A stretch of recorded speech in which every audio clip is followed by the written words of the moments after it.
It's been 3 years since I teamed up with you, but I never knew you had such ridiculous ideas about this thing. What a joke!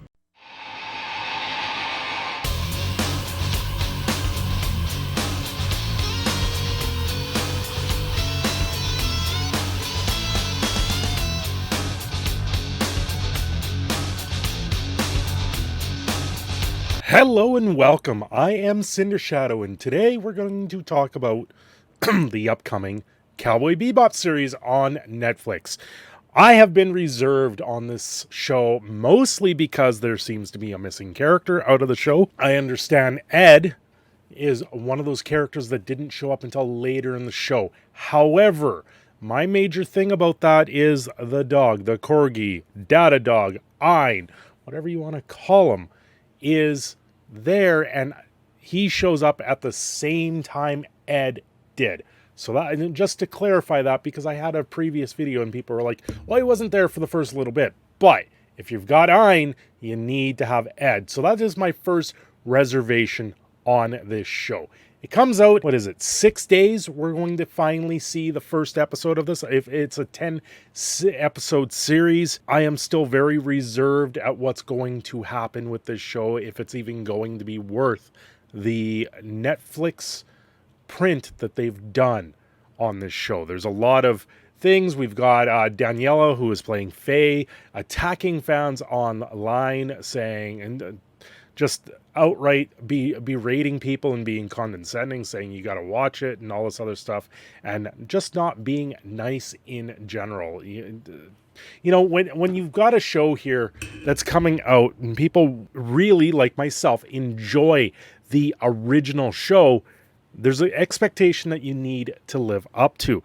Now, that expectation, we're going to read a little bit into what's going on. Well, the early critics have come out, and it's interesting to note where they're lying on this show. The Cowboy Bebop early jazz. Critics aren't that jazzed about the Netflix live-action anime adaptation.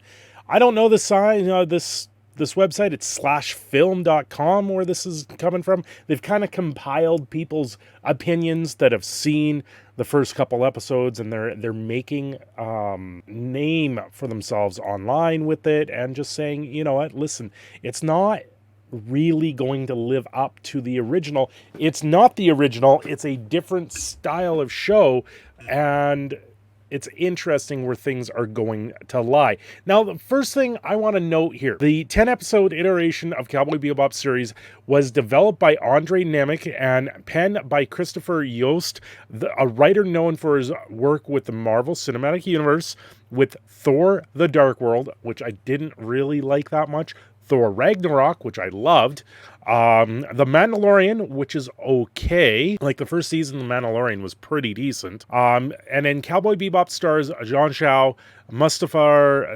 Saik, who also played Luke Cage, Daniela Piera, which was in Fallen Kingdom. I don't believe I've seen that. Elena Satin, which is playing Julia, that I didn't know, and Alex Hassel, who is playing The Boys. No, I thought he was playing Vicious.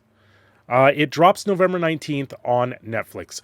But the critics got an early look at the ongoings of Spike Speed Goes Chow and his band of merry bounty hunters, and the reactions are coming in. So the first one here we got is the live-action Cowboy Bebop isn't trying to replace the original anime series. It's like a cover song by artists who love the original. Here to replace the original, but it means that they're taking the original context and trying to put it to live action. This makes me feel that they're trying to do the stories, the exact same stories, over again in the live action. That's what a cover song is. If you're describing it as a cover song, that means you're saying they took the original story, they adapted it to live action, and then just retold it. That isn't boding well. I thought originally this was going to be a continuation of the story, not a readaptation of the story. So yeah. And then he goes on to say there's some big, possibly polarizing twists, but the cast, soundtrack, and storytelling make it worthy entry into the canon. Okay, where have we heard this before? Polarizing stuff. recently with Netflix, I can think of He-Man and the Masters of the Universe with Kevin Smith. They made it very polarizing by killing off the main character. The main character, the whole reason why it's titled He-Man. I don't know, they're talking about polarizing. That means that they've done something completely off the cuff and completely changed one of the story arcs, and that means that this isn't going to bode well if there's polarizing stuff that they're making there. So that first one was Danielle Ryan, another one from Katie Stotell, Haunted, I'm guessing around Halloween. 3, 2, 1, let's jam. Lol, sorry. So hey, Cowboy Bebop is good. Chon Chow is perfect. Without him, this would not work. It does take a while for the show to hit its stride. It still slips into places even after that. My biggest issue with it is how they. I've got to go on here to continue this. With how they incorporate some of the iconic scenes and stories from the anime because they are working on a 10-episode framework. Some of the stories lack intention, making them feel random and an overt nod to those that watch the original that's unnecessary. Some of the characters' stuff isn't earned because of this. The ending makes me particularly mad in this respect. I do worry that it might have wasted the more profound moments of the anime in its name of recreating and doing so without proper setup. But I want to just live on the Bebop forever, and that's because Chow, Spike, Mustafar as Jet Black, and Daniel Pieta, who are an absolute knockout as Faye Valentine, the three of them make this cowboy space adventure worth it. Great chemistry, good times around. Well, it's to be seen. I know when I was reading up on this, I was searching on Twitter, and don't do that right now because you get nothing but undressed versions of Faye, may I say. It's very strange going through that.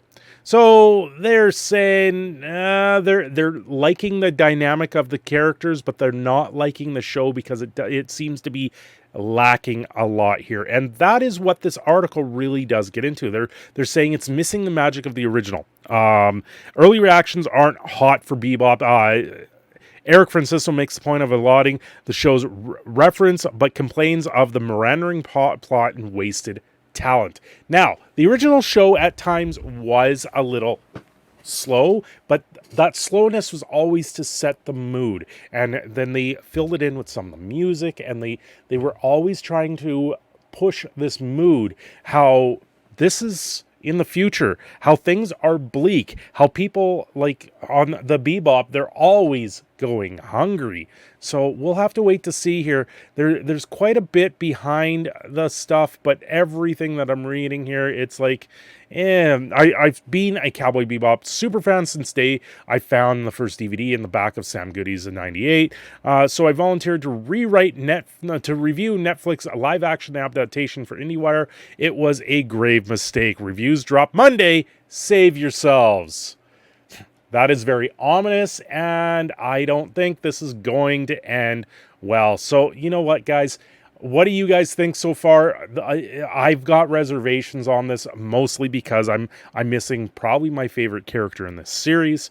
But if we get fight scenes like we did in the original Cowboy Bebop, where Spike is just this badass that can knock people down with anything, and on honesty, it reminded me of old school Jackie Chan days. So I hope that we do see the improvised kung fu martial arts come out of him with the pistols ablazing. But until then, you guys have a great day. I'm your proud Canadian Phoenix signing off. Don't forget to like and subscribe, and hey, share this out if you guys found this informative.